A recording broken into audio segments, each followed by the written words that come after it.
Hello friends, this is Masum Ahmed. Welcome to back another video. I hope you are all fit and fine. My school ভিডিওতে আপনাদের স্বাগতম. I hope you are practicing spoken English every single day because if you want to improve your spoken English you need to practice a lot. Practice class আজকে আমরা 49 number ক্লাসে যেটা নিয়ে discuss করব সেটা হলো শ্যাল হ্যাভ এবং will have এর ব্যবহার, অর্থাৎ শ্যাল হ্যাভ দিয়ে আমরা কীভাবে নেগেটিভ সেন্টেন্স বা ইন্টারগেটিভ সেন্টেন্স তৈরি করতে পারি, অথবা উইল হ্যাভ দিয়ে কীভাবে আমরা নেগেটিভ সেন্টেন্স বা ইন্টারগেটিভ সেন্টেন্স তৈরি করতে পারি, এবং শ্যাল হ্যাভ এবং উইল হ্যাভ নর্মালি কোন টেন্স ইউজ করা হয়ে থাকে, এই সকল বিষয় নিয়ে সকল ডাউট সকল কনফিউশন ক্লিয়ার করার চেষ্টা করব। ভিডিওটি প্রথম থেকে শেষ পর্যন্ত দেখতে থাকুন। আই হোপ সকল ডাউট সকল কনফিউশন ক্লিয়ার হয়ে যাবে। গতকালকে আমরা যেটা নিয়ে ডিসকাস করেছিলাম সেটা হলো শ্যাল বি এবং উইল বি, অর্থাৎ শ্যাল বি এবং উইল বি এটা কোন টেন্স ইউজ করা হয়ে থাকে নর্মালি, এবং শ্যাল বি এবং উইল বি ইউজ করে নর্মালি যে সেন্টেন্স অ্যাসার্টিভ সেন্টেন্স বা হাবোধক বাক্য ছাড়াও কীভাবে আমরা নেগেটিভ সেন্টেন্স তৈরি করতে পারি, মানে নাবোধক বাক্য কীভাবে তৈরি করতে পারি, অথবা কীভাবে আমরা ইন্টারগেটিভ সেন্টেন্স বা প্রশ্নবোধক বাক্য তৈরি করতে পারি, সকল ডাউট নিয়ে সকল কনফিউশন নিয়ে সেখানে আমরা এক্সপ্লেন করার চেষ্টা করেছি, ডাউটগুলো ক্লিয়ার করার চেষ্টা করেছি, মানে শ্যাল বি এবং উইল বি নিয়ে। আই হোপ ওই ভিডিওটি যদি আপনি শ্যাল বি এবং উইল বি এর ভিডিওটি আপনারা যদি না দেখে থাকেন তাহলে উপরে যে আই বাটন দেখতে পাচ্ছেন এই বাটনটি ক্লিক করে ভিডিওটি দেখে নিতে পারেন, অথবা এই ভিডিও ডিসক্রিপশনে লিঙ্ক দেওয়া আছে সেখান থেকে ভিডিওটি দেখে নিতে পারেন। আই হোপ শ্যাল বি এবং উইল বি যত ডাউট আছে কনফিউশন আছে সকল ডাউট কনফিউশন ক্লিয়ার হয়ে যাবে। তাহলে আজকে আমরা শ্যাল হ্যাভ এবং উইল হ্যাভ এর ব্যবহার নিয়ে ডিসকাস করতে যাচ্ছি। Let's start. শ্যাল হ্যাভ এবং উইল হ্যাভ এর ব্যবহার। শ্যাল হ্যাভ এবং উইল হ্যাভ নর্মালি কোথায় ইউজ করা হয়ে থাকে এটা আমাকে আগে বুঝতে হবে। শ্যাল হ্যাভ এবং উইল হ্যাভ নর্মালি ইউজ করা হয়ে থাকে ফিউচার পারফেক্ট টেন্সের ক্ষেত্রে। তাহলে শ্যাল হ্যাভ এবং উইল হ্যাভ ইউজ করা হয়ে থাকে ফিউচার পারফেক্ট টেন্সের ক্ষেত্রে। এখন বুঝতে হবে এবং শ্যাল হ্যাভ কোথায় ইউজ করা হয় পার্সন ওয়াইজ অর্থাৎ সাবজেক্টের ক্ষেত্রে, এবং উইল হ্যাভ কোথায় ইউজ করা হয়। শ্যাল হ্যাভটা নর্মালি ইউজ করব আমরা সাবজেক্ট যদি ফার্স্ট পার্সন সিঙ্গুলার নাম্বার হয়, অর্থাৎ আই যদি সাবজেক্ট থাকে সেক্ষেত্রে আয়ের পরে আমরা শ্যাল হ্যাভটা ইউজ করবো, আর বাদ বাকি সব ক্ষেত্রে উইল হ্যাভ ইউজ করবো। যেরকম শ্যালের মানে আয়ের পরে শুধু আমরা শ্যাল হ্যাভ ইউজ করবো, আই শ্যাল হ্যাভ এরকম, আর উইলটা ইউজ করবো they will have, he will have, she will have, we will have এরকম। তাহলে বুঝতে পারলেন শ্যাল হ্যাভ এবং উইল হ্যাভ কোথায় ইউজ করবো। শ্যাল হ্যাভটা সাবজেক্ট মানে ফার্স্ট পার্সন সিঙ্গুলার নাম্বার হলে সেখানে সাবজেক্টের পরে শ্যাল হ্যাভ ইউজ করবো, আর বাদ বাকি সব ক্ষেত্রে আমরা সাবজেক্টের পরে উইল হ্যাভ ইউজ করবো। তাহলে আমরা এক্সাম্পলে চলে যাই। এই হোপ এক্সাম্পলগুলো দেখলে আপনাদের ডাউটগুলো ক্লিয়ার হবে।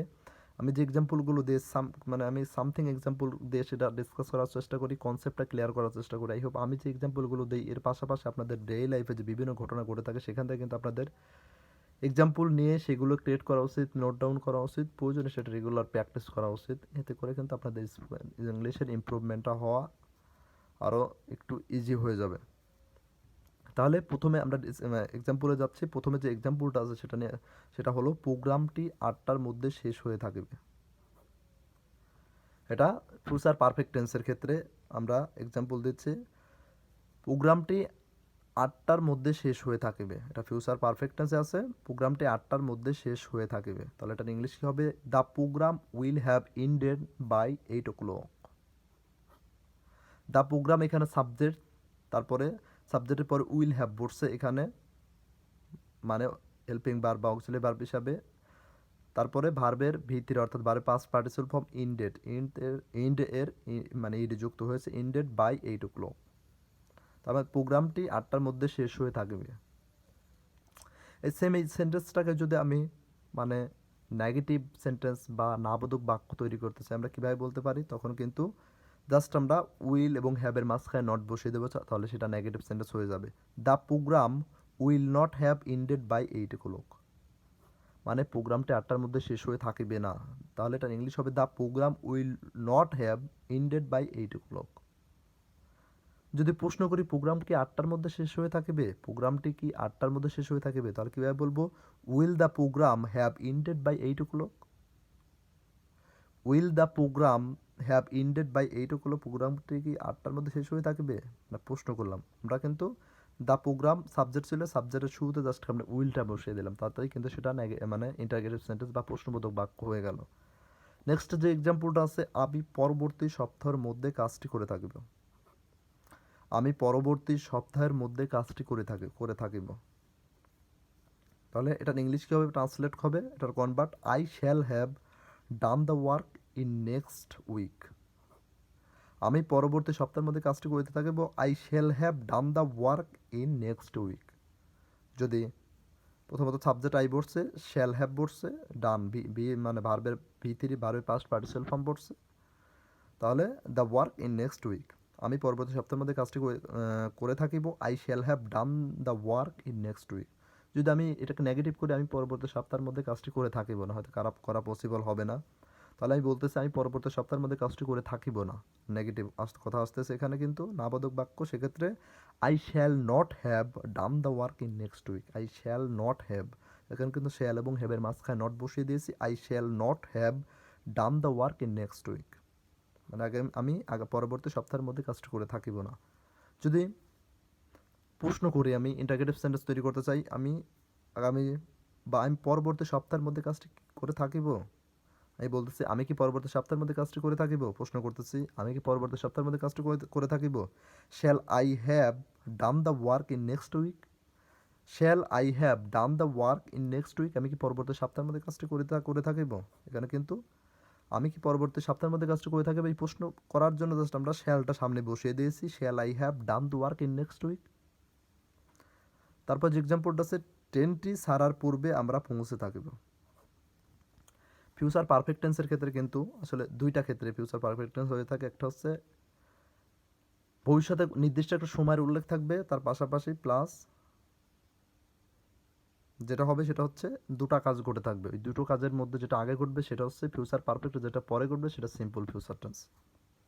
তাহলে দুইটা ক্ষেত্রে ফিউচার টেন্স হয়ে থাকে, ফিউচার পারফেক্ট টেন্স ইউজ করা হয়ে থাকে, একটা হচ্ছে সময়ের উল্লেখ থাকবে নর্মালি, আর একটা হচ্ছে দুইটা কাজ ঘটবে, ওই দুইটা পাশাপাশি দুইটা কাজ ঘটবে, দুইটার মধ্যে যেটা আগে ঘটবে সেটা মানে ফিউচার পারফেক্ট টেন্স, আর যেটা পরে ঘটবে সেটা হচ্ছে সিম্পল ফিউচার টেন্স।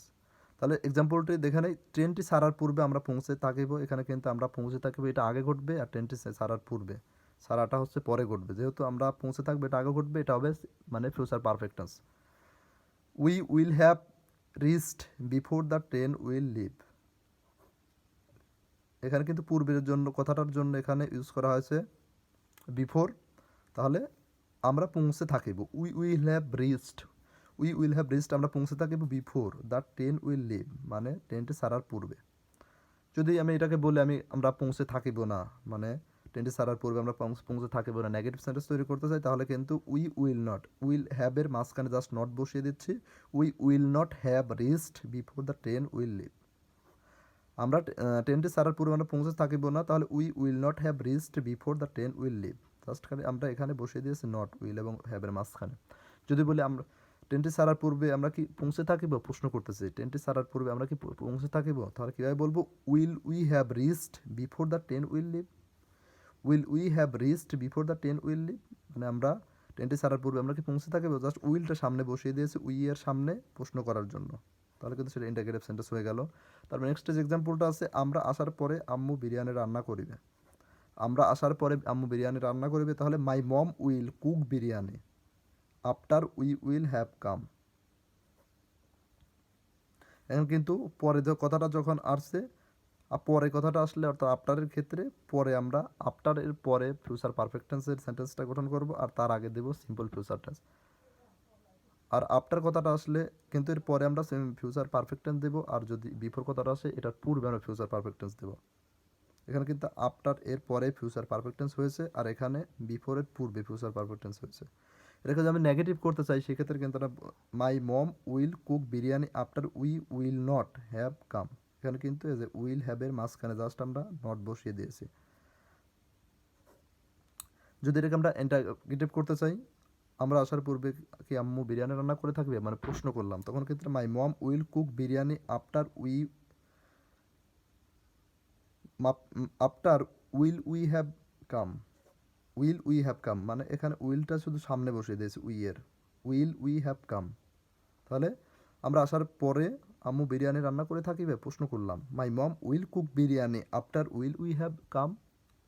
আমি বুঝতে পেরেছেন শ্যাল হ্যাভ এবং উইল হ্যাভ নিয়ে যত ধরনের ডাউট ছিল, যত ধরনের কনফিউশন ছিল, সকল ডাউট কনফিউশন ক্লিয়ার করতে পেরেছে। এই ভিডিওটি আপনার জন্য হেল্পফুল হয়েছে, হেল্পফুল হয়ে থাকলে অবশ্যই ভিডিওতে একটি লাইক দিবেন এবং ভালো থাকবেন। দেখা হচ্ছে নেক্সট কোনো ভিডিওতে, ততক্ষণ পর্যন্ত take care and keep learning.